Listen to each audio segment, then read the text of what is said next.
पड़ोसी को किया प्रेग्नेंट। गांव के एक कोने में बसा शांत मोहल्ला, जहां दिन की शुरुआत मुर्गे की बांग से होती थी और शामें चौपाल की बातों से रंगीन हो जाती थीं।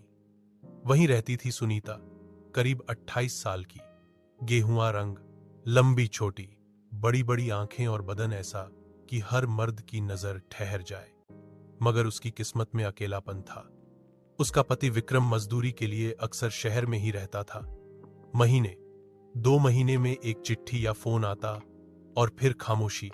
एक दिन पास वाले मकान में नया किराएदार आया, राहुल, उम्र 24, गठीला बदन, नए नए दाढ़ी मूछों वाला जवान।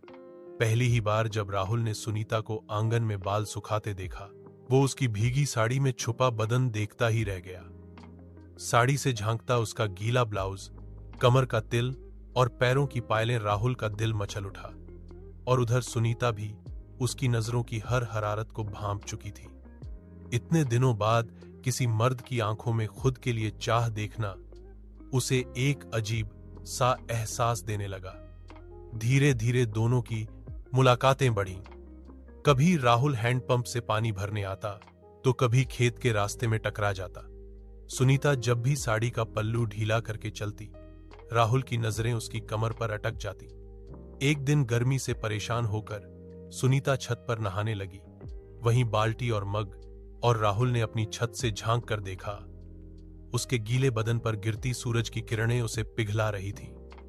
राहुल ने उस शाम पहली बार उससे पूछा, इतनी गर्मी में आप अकेले कैसे सह पाती हो? सुनीता मुस्कुराई, होंठों पर जीभ फिराते हुए बोली, कभी कभी कोई साथ हो तो गर्मी सहना आसान हो जाता है। राहुल समझ गया कि अब इशारे नहीं, इरादे साफ हो चुके थे। एक रात बिजली चली गई, गांव में सन्नाटा था और सुनीता अकेली। तभी राहुल आ गया, बहाना बनाते हुए, दीदी मोमबत्ती है क्या?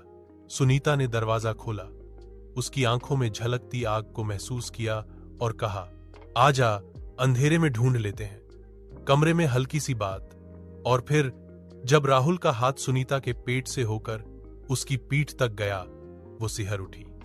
उसने खुद राहुल का हाथ पकड़कर अपने बदन पर रखा। अब दोनों के बीच कोई दूरी न रही। राहुल ने उसके होंठों को चूमा और वो पूरे बदन से कांप उठी। वो रात सिर्फ जिस्म की नहीं थी, आत्मा की प्यास भी बुझी थी। अब खेत में पगडंडी हो या कुएं के पीछे की झाड़ियां, हर जगह उनका इश्क उबाल मारने लगा। सुनीता जब अपनी भीगी साड़ी को झड़कती, राहुल उसकी साड़ी के पीछे छुपे बदन को जैसे पढ़ लेता। सुनीता को अब हर